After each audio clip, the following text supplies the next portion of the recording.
इसका डिफिनेशन तो याद क्या चीज़ करते हैं कि the pressure exerted by the blood on the wall of the blood vessels.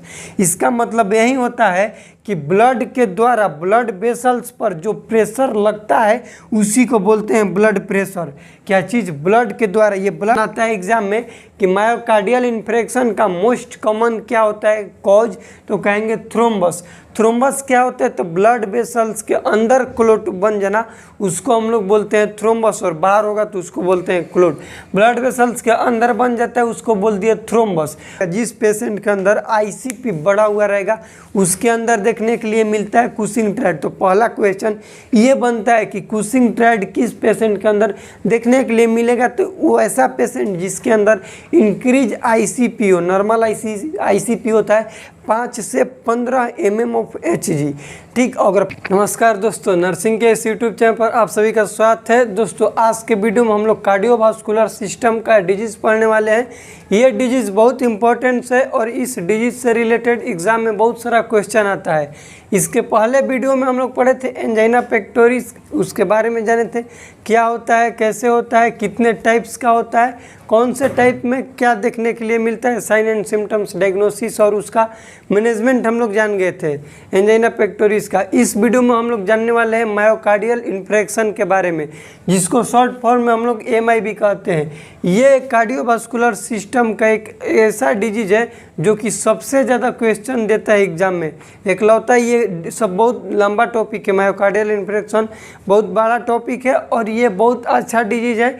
इसी से रिलेटेड आता है क्वेश्चन एग्जाम में। कोरोनरी आर्टरी डिजीज में 2 डिजीज आता है, एक एंजाइना पेक्टोरिस जो कि बता दिए हैं, और आज के वीडियो में हम लोग जानेंगे मायोकार्डियल इन्फ्रेक्शन के बारे में। ठीक। सबसे पहले इसके बारे में आप लोग लिखिएगा कि इसके दूसरा नाम होता है, इसको हम लोग कहते हैं हार्ट अटैक। क्या कहते हैं? हार्ट अटैक के नाम से भी इसको जाना जाता है, हार्ट अटैक। तो लिखिएगा it is also known as heart attack. इसको हम लोग हार्ट अटैक के नाम से भी जानते हैं। इसमें हम लोग जानेंगे कि होता क्या है। इसमें मायोकार्डियल इन्फ्रेक्शन और एंजाइना पेक्टोरिस लगभग दोनों सेम है, बस अंतर क्या चीज़ का है, तो जो हम बताए थे आप लोग को कल वाले वीडियो में, एंजाइना पेक्टोरिस में क्या हो रहा था कि यहाँ पर प्लेग बन रहा था।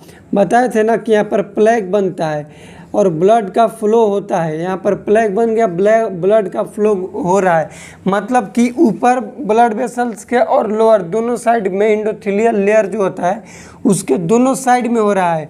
ब्लॉकेज पूरा कंप्लीट ब्लॉकेज नहीं है।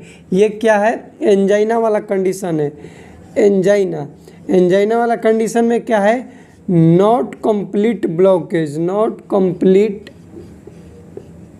ब्लॉकेज। यहाँ पर कंप्लीट ब्लॉकेज नहीं है। जबकि एमआई वाला कंडीशन में क्या होगा कि पूरा रास्ते जाम हो जाएगा। क्या हो जाएगा? पूरा रास्ते जाम हो जाएगा। कहाँ पर जाम होगा? तो ये जो ब्लड वेसल्स है उसके, ये जो वेसल्स है उसका नाम होता है कोरोनरी आर्टरी। Coronary artery. तो कोरोनरी आर्टरी में क्या होगा? कंप्लीट ब्लॉकेज हो जाएगा मायोकार्डियल वाले में। एमआई वाले पेशेंट में क्या होगा? कंप्लीट ब्लॉकेज हो जाएगा। जबकि एंजाइना वाला में कंप्लीट ब्लॉकेज नहीं होता है। इस चीज़ को याद रखना। उसमें क्या होगा?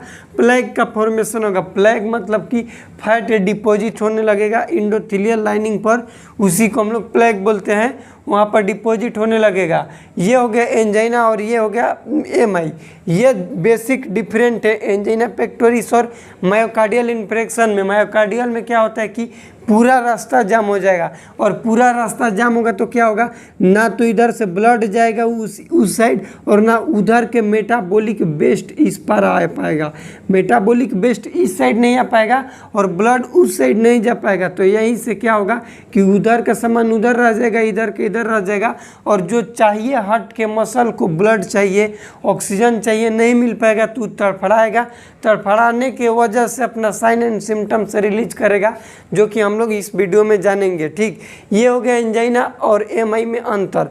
हम लोग इसका डिफिनेशन लिखेंगे कि एमआई कहाँ किससे जाता है। इसका डिफिनेशन लिखिएगा कि what is MI. Myocardial infarction क्या है तो लिखिएगा कि it is disease of coronary artery.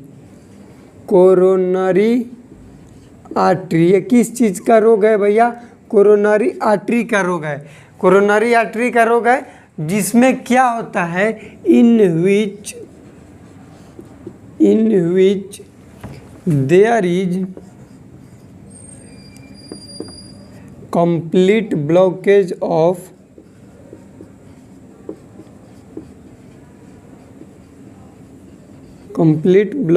Of coronary artery.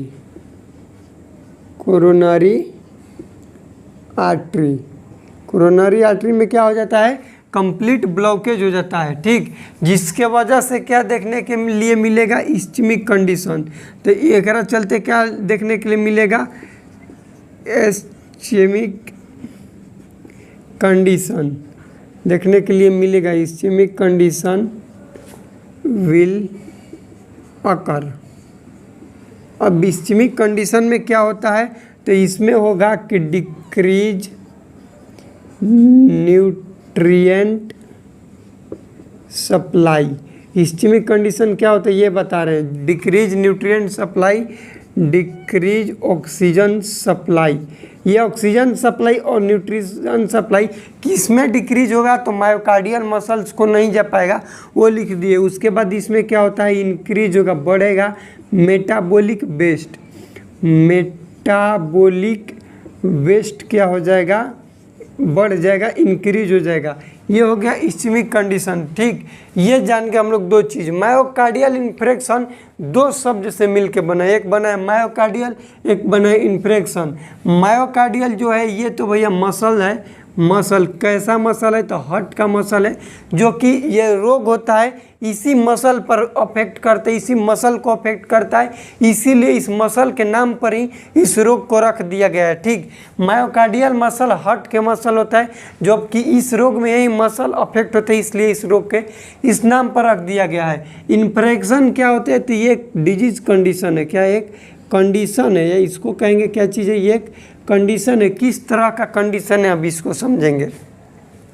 यहाँ पर हम आप लोग को बताएं कि मसल्स को ब्लड सप्लाई नहीं जा रहा था, हार्ट में न्यूट्रिएंट नहीं जा रहा था, जिसके वजह से अब आगे कंडीशन क्या होगा, यहाँ पर लिखिएगा, जिसके वजह से इस्चमिक के कारण जो कंडीशन देखने के लिए मिलेगा उसमें क्या होगा, सबसे पहले लिखिएगा उसमें कि फॉर्मेशन होगा गैंग्रीन का,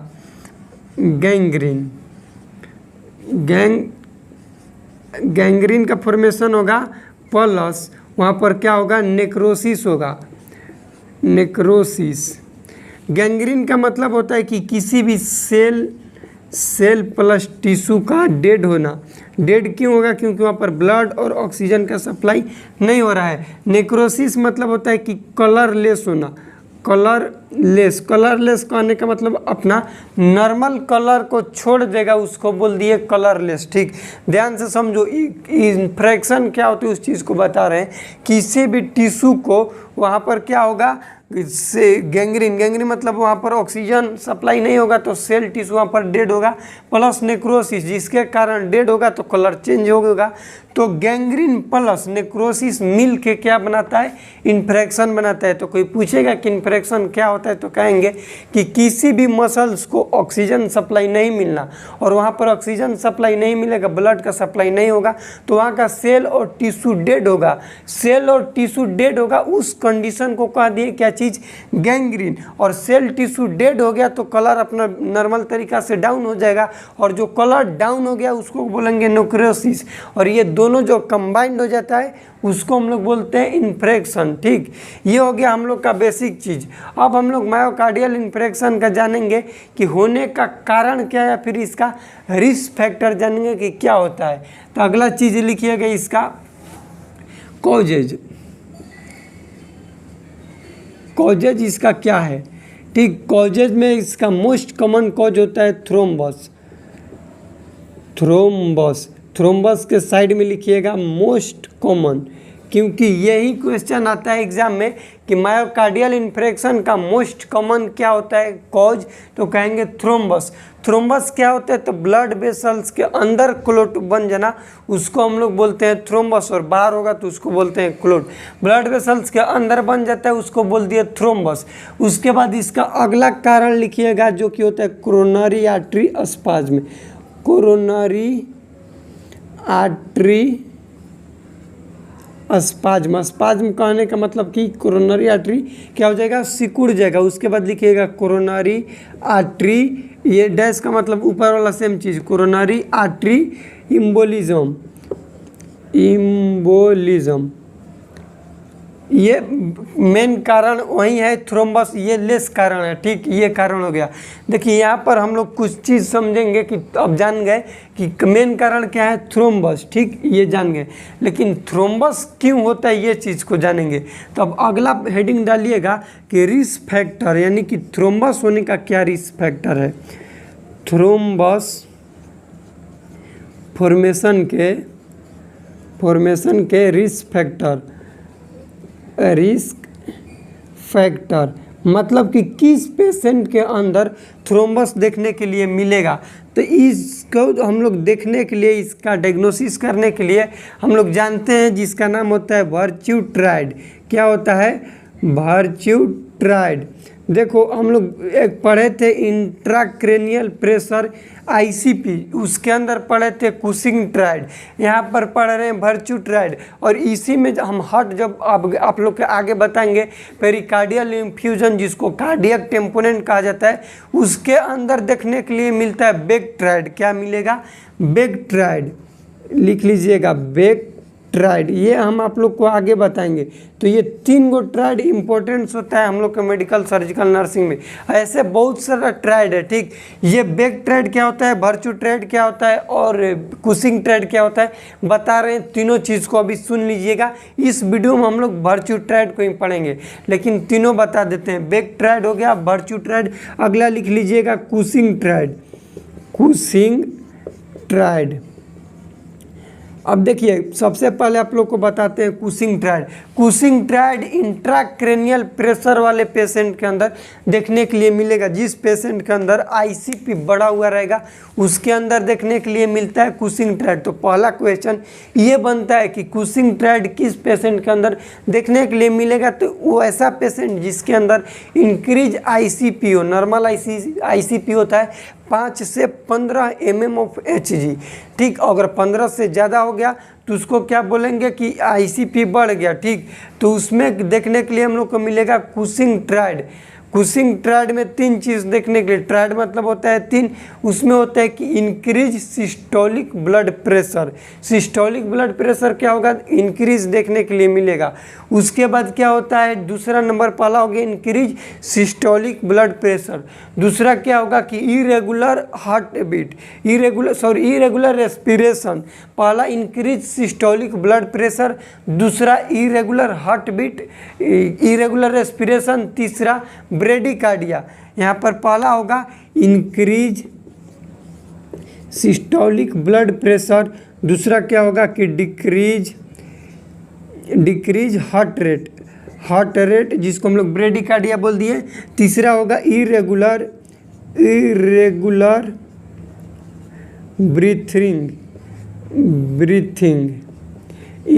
ब्रीथिंग, ठीक। ये हो गया कुशिंग ट्राइड। बेकट्राइड में हम लोग 3D साइन देखने के लिए मिलता है। बेकट्राइड में क्या देखने के लिए मिलेगा, 3D साइन। ये 3D साइन या फिर बेकट्राइड कहाँ पर हम लोग देखते हैं, तो देखते हैं कार्डियक टेम्पोनेंट वाले पेशेंट में। कार्डियक टेम्पोनेंट, अब कहेंगे कि ये सब क्यों बता रहे थे, ये एक्स्ट्रा है, ये इसलिए बता दे रहे हैं कि कहीं पर भी एग्जाम में ऑब्जेक्टिव भी क्वेश्चन आएगा तो नहीं छूटेगा, ठीक। कार्डियक टेम्पोनेंट क्या होती है इस चीज़ समझ लो। मायोकार्डियल तो हम आप लोग को बताएंगे ही। कार्डियक टेम्पोनेंट क्या होता है कि नॉर्मल पेरिकार्डियल जो स्पेस होता है उसमें फ्लूइड रहता है। नॉर्मल फ्लूइड कितना रहता है, तो 10 ले, ध्यान देना, 10 ले 50 ml रहता है।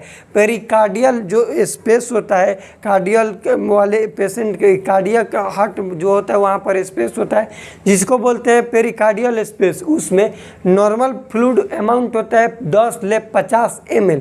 यदि 50 ml से ज़्यादा फ्लूइड एक्यूमुलेट हो गया जिसके कारण हार्ट अपना प्रॉपर तरीका से पंप नहीं कर पाएगा, उसको बोलते हैं कार्डियक टेम्पोनेंट। तो कार्डियक टेम्पोनेंट किसे कहा जाती है, इस चीज़ को समझना। एबनॉर्मल फ्लूइड का एक्यूमुलेशन होना जिसके कारण फ्लूइड एक्यूमुलेशन होने के कारण हार्ट अपना प्रॉपर तरीका से फंक्शन नहीं कर पाएगा, उसको बोलते हैं कार्डियक टेम्पोनेंट। और यदि कोई पेशेंट कार्डियक टेम्पोनेंट वाला है तो उसके अंदर 3D साइन देखने के लिए मिलेगा और इसी 3D साइन को हम लोग बोलते हैं बेक्टेराइड। बेक्टेराइड, ठीक। अब ये 3D साइन क्या होता है तो लिखिएगा कि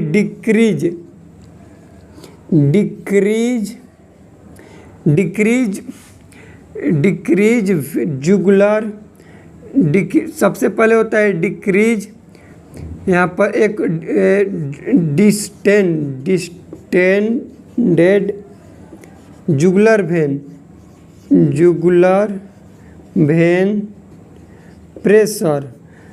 जुगुलर वेन का प्रेशर क्या मिलेगा, डिस्टेंड मतलब इंक्रीज मिलेगा, ये डी है।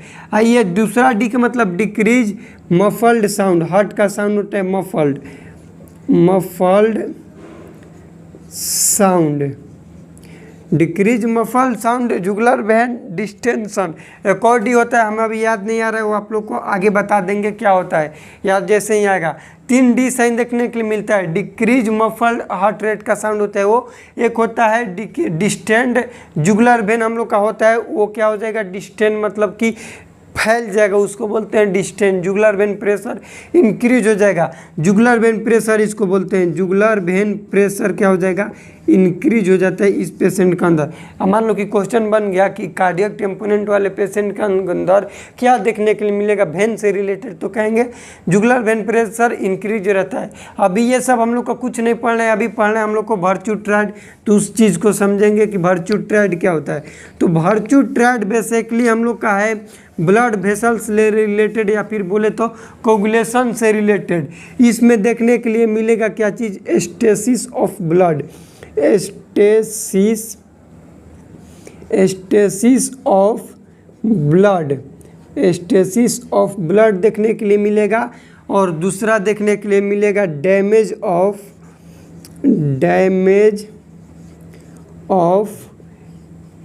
Endothelial lining, stasis of blood, damage of endothelial lining, hyper coagulation.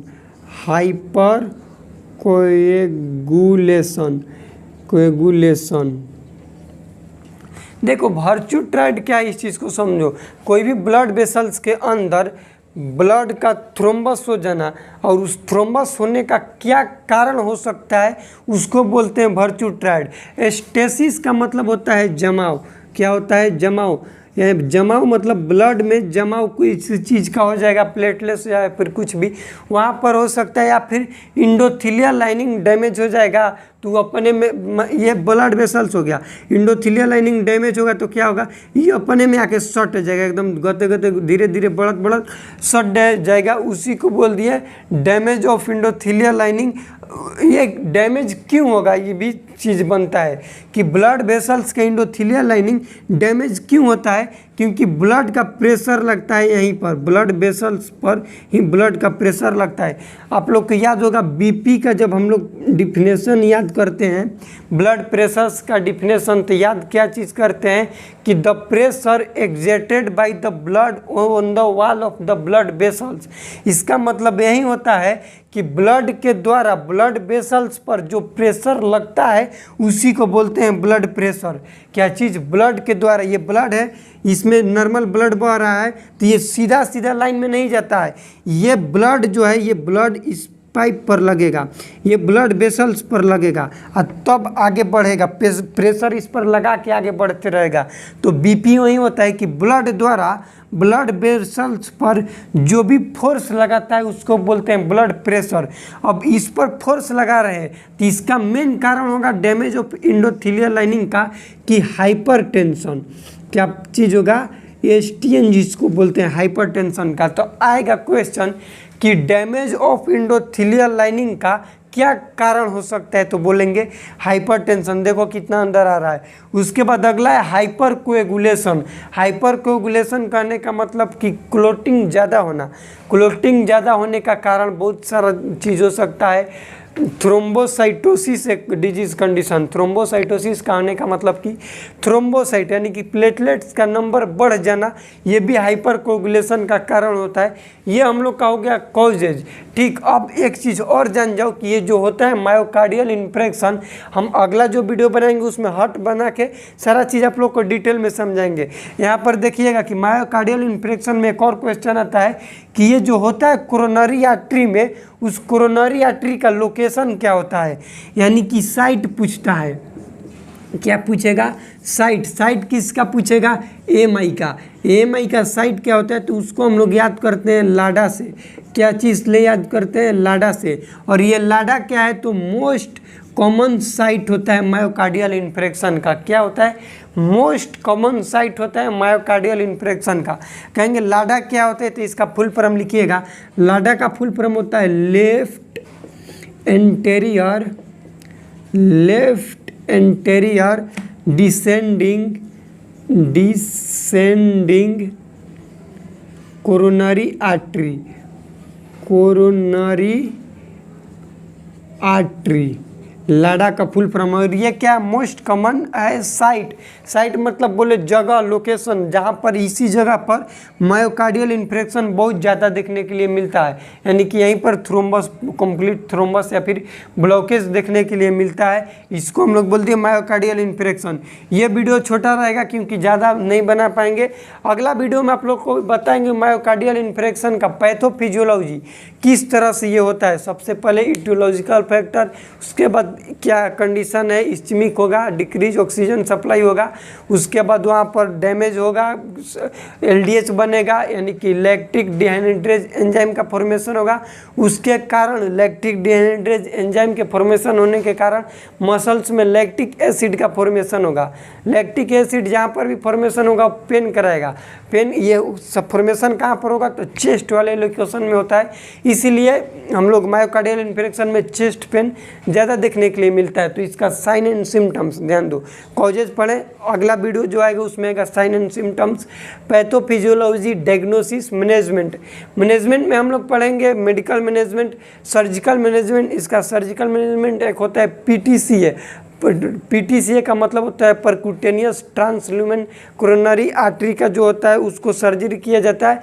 उसके बाद सीएबीजी एक होता है कोरोनरी आर्टरी बाईपास ग्राफ्टिंग। वो सारा चीज़ आप लोग को बताएंगे सर्जिकल मैनेजमेंट में। उसके बाद नर्सिंग मैनेजमेंट हम लोग किस तरह से किया जाता है पेशेंट को, ये सारा चीज़ बनाएंगे। इसके डायग्नोसिस से रिलेटेड बहुत सारा क्वेश्चन आता है, इसलिए आप लोग को छोटे छोटे वीडियो में बता रहे हैं ताकि सारा चीज़ समझ में आ जाए। वीडियो कैसा लगा प्लीज़ कमेंट सेक्शन में बताइएगा। चैनल पर नए तो चैनल को सब्सक्राइब कीजिएगा। मिलते हैं अगले वीडियो में, तब तक के लिए जय राम जी की।